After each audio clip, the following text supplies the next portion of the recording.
Welcome to this edition of the HIA-LI Business Steps Up. This was really started and the creation began through COVID, and we began to look at businesses that were doing things dramatically different and initiatives that had started. And I've always said, through darkness comes light, right? So this is one of them. We're going to talk this morning with Anthony Manetta. He's the CEO of Standard Advisors Group. I don't know who doesn't know Anthony, but I'll tell you what he does anyway.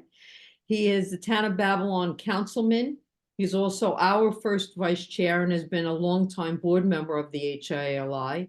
And we're very, very fortunate to have him because he has so much experience, not only in business, but in the government relations area. And he's our chair of our government relations committee. So welcome, Anthony. Thanks for joining me. Thanks for having me. So let's just start off. Just tell the audience about you, how you got started. By the way, are you homegrown? Did you grow up on Long Island? Yeah. Grew up in Lindenhurst. Okay. So Grew tell up in us Lindenhurst, went to Lindenhurst High School, continued on at Dowling College. I actually was going to go to Stony Brook to play football, but that didn't end up working out. So I just continued on at Dowling because Dowling actually had an early college program in the high school that I took. So I ended up graduating high school with 26 college credits. So my first year done while I was in high school, which worked out really well. Yeah. So I graduated Dowling with a degree in accounting, and then really kind of started out working in accounting, then in politics and political campaign, and then corporate PR and government relations, and ended up getting my MBA in corporate finance, and had my firm for many years, and then actually went to go work from transitioning from running my own company to actually running the Suffolk County Industrial Development Agency for a couple of years, and that's how we met. Yeah, absolutely. So talk to us a little bit about your stint there at the Suffolk Industrial Development Agency and how you think it really impacted what you're doing today and how it helped businesses. Yeah, absolutely. So when I got to the Suffolk IDA, in many ways it was a successful agency, but it was run by longtime government people, and there really wasn't a desire to turn it into really like a robust, proactive agency that has really incredible tools at its disposal to really help local companies. And when I was there, it wasn't just about attracting companies to Suffolk County from out of the state. It was also about retaining the companies here.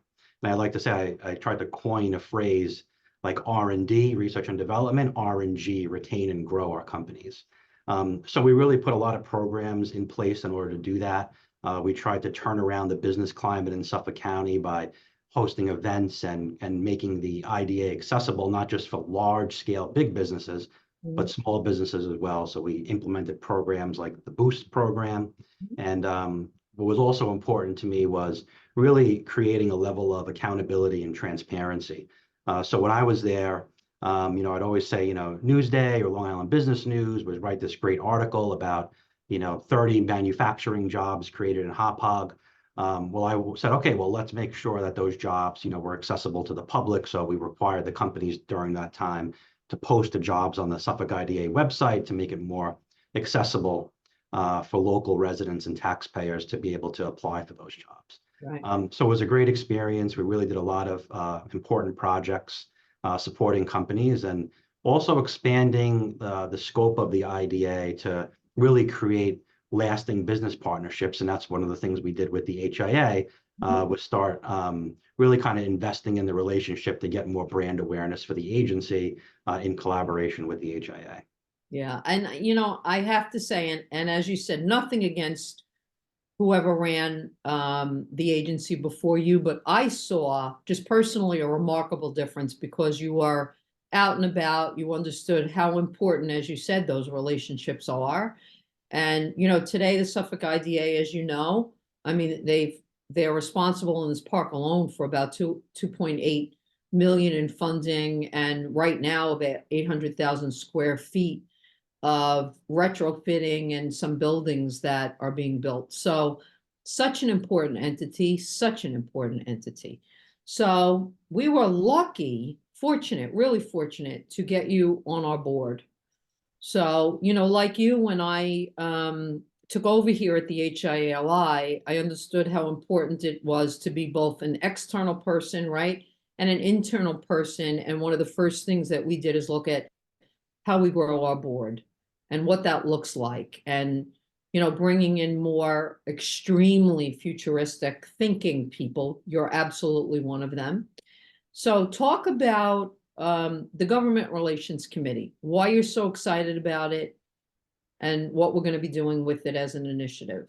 Yeah, you know, so you're right. Like HIA, you know, I also feel has made, you know, tremendous strides over the last several years, you know, under your leadership and the board's advising in terms of making it into a true regional economic development voice. I think years ago, the HIA, you know, I think a lot of people kind of viewed it really as like a networking organization, and it has really grown beyond that. Yes, it's a powerful networking organization where the members can make, you know, very long-lasting and fruitful business relationships, but you know, being able to make an impact on regional policy and being a voice for Suffolk County and local Long Island businesses, and ultimately that benefits, you know, the local taxpayers is really amazing what the HIA has done. And, you know, I'm proud to be on the board. And the Government Relations Committee is, you know, a committee that really kind of keeps an eye on what's happening out there on the policy side and how it affects, you know, businesses. And really what I wanted to do was kind of take our elected officials, you know, on the local, state, and federal levels and make them more accessible to our Mhm. members. We do great kind of big, you know, star-studded events, you know, where we have several hundred people in the room, you know, where the elected officials will sit up on a dais and do a great job answering a whole bunch of questions from our moderator and then some from the audience.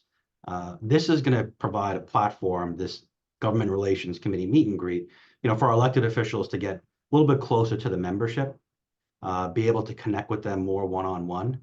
And that's kind of like what this is. It's a birth of a new quarterly series where we could have elected officials come on in a more intimate type of setting where our members can, you know, have some Q&A with them, be able to ask some more direct questions, and really hear, you know, in a great way, you know, kind of what they're up to and learn some insight on what's happening, whether it be in Washington, Albany, or right here, you know, within our towns, villages, and counties. Right. So why do you know that is so important to be able to bring the business community together with a dignitary that, just like we do on another level, fights the good fight, right? And absolutely, we have many good ones on Long Island, is constantly um, just trying to help. So why is that connection so important in your head? Yeah, because I'm a big believer when you get, you know, people together in a room and there's dialogue, really great things can happen. So for example, if you want to kind of go back to my time at the IDA, I started this event called the Suffolk IDA Startup Connect. And we had a huge turnout of venture capitalists, investors, startup companies, uh, public officials, you name it, in a room. And kind of birthed out of there was, you know, Launchpad Huntington, Right. which, you know, we supported and was the first downtown incubator space in a downtown community in Suffolk County. So like that is an example, right? So I feel if, you know, we able to get our business owners and executives in a room with a local elected official, good things can come out of that Right. because the elected officials want to hear what's happening on the ground and Right. hear really what truly business owners are going through, some of the challenges, the successes, and potentially some policy ideas that can come out of that. And the business owners, same thing, like kind of gives them an outlet in order to be able to talk about, you know, initiatives and policies that not only are affecting their business personally, but their specific industry as a whole. Yeah, absolutely. And where do you see that potentially taking us in the future? I know we really haven't spoken about it, you and I, but where do you believe it could take the HIA-LI as an initiative in the future? What could that look like? Yeah, I mean, we're gonna start it out, at the HIA office, right? So we're gonna have a certain amount of RSVPs that we can get, and it kind of grows beyond there. We'll look for a different venue. And we're starting out as a quarterly series, but it can actually, pick up momentum where we could do it more frequently, Yeah, which yeah, will kind of create more opportunity and more meet and greets and, really kind of create that, ecosystem between building the bridges between the business community and government officials. yeah. So, I mean, as you look at that, it's such a crazy world, right? We talk about it a lot when we see each other, just in general. What do you think are some of the biggest business issues that when you talk to these dignitaries, and again, you bring the business owners in, that you believe they'll be talking about? What are you hearing on the street? What are you hearing for the business owners themselves?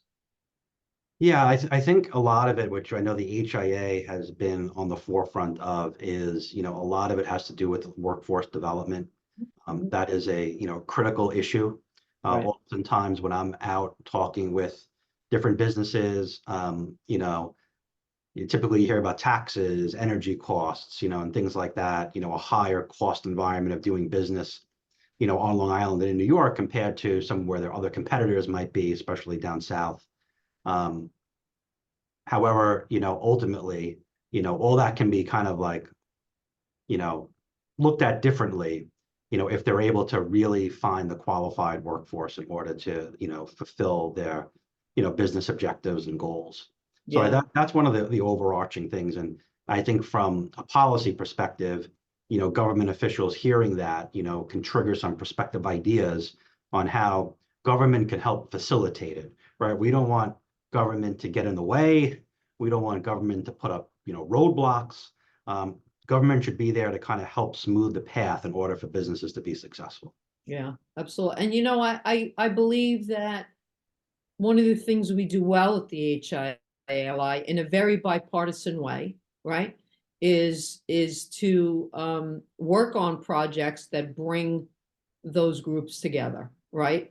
So you talked a little bit about workforce development. This survey that we did really took a look at best practices in how do you grab a talent pool, how do you train a talent pool, how do you again retain a talent pool, which is the biggest challenge. So I'm hoping some of that, as you said, will come out. I know some of the other issues I'm hearing about from our manufacturers in particular is, still having some challenges with the supply chain issue. Not as bad as through COVID, but still hearing about it.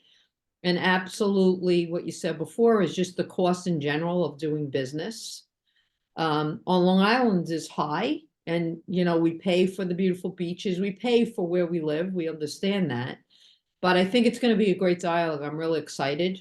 I'm really, really excited about it. So, talk to me a little bit about you as a board member at the HIA-LI. What is it about the HIA-LI that you appreciate? What do you want to accomplish as a board member? Just talk to me a little bit about that.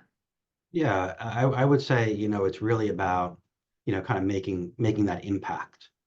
And, when I get presented, to sit on boards and board opportunities, for me personally, it's where can I personally make the most impact, but also does the organization in itself make an impact?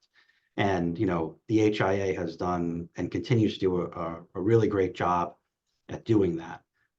Really, as I mentioned before, as like a voice for Long Island business and collaborating with the other organizations that are out there, not operating in a silo. And I think the more that, we come together as a business community, the stronger Long Island's voice is in the dialogue and the conversation. Yeah. And really the HIA with its committees, you really can drill down, as a business to also kind of unlock the value that is really important to you. You have businesses that really utilize the committee structure. And it's not just, yes, networking is great, you meet people, but also the ideas that you get, the collaboration, the, human resources, information on through that committee. It's really a lot of back and forth questions get answered by colleagues in the industry. And it's really a very valuable organization. As a board member, it's great to be able to kind of continue to push that forward. Yeah, and absolutely. And I listen, it's board members like you that help us with that. And I use the word sense of community or personal touch, right? Because we're working in broad stroke big, some big, very big things, but at the same time have a very, very personal touch. So I appreciate everything you do for us. I tell the audience, stay tuned for this HIA-LI Government Relations meet and greet. As I said, we're really fortunate to have Anthony with his expertise really leading it, number one. And it will, in April sometime, we hope, will begin and carry forward throughout the year. And we're going to hear some really good things, I'm sure, from all of you business owners. So thank you again for joining us. Anything else you want to add that we haven't spoken about? Yeah, no, like, as you say, kind of stay tuned. We're really looking forward to rolling out this initiative. It's going to be some great programming and very valuable. And you know, again, thanks to the HIA, and especially thanks to all the members, right? It's the members that drive the organization, that make the organization what it is, and you know, attending events and sponsoring events. You know, we really appreciate everything that the membership does. Absolutely. And thank you again, sir. Thanks for having me.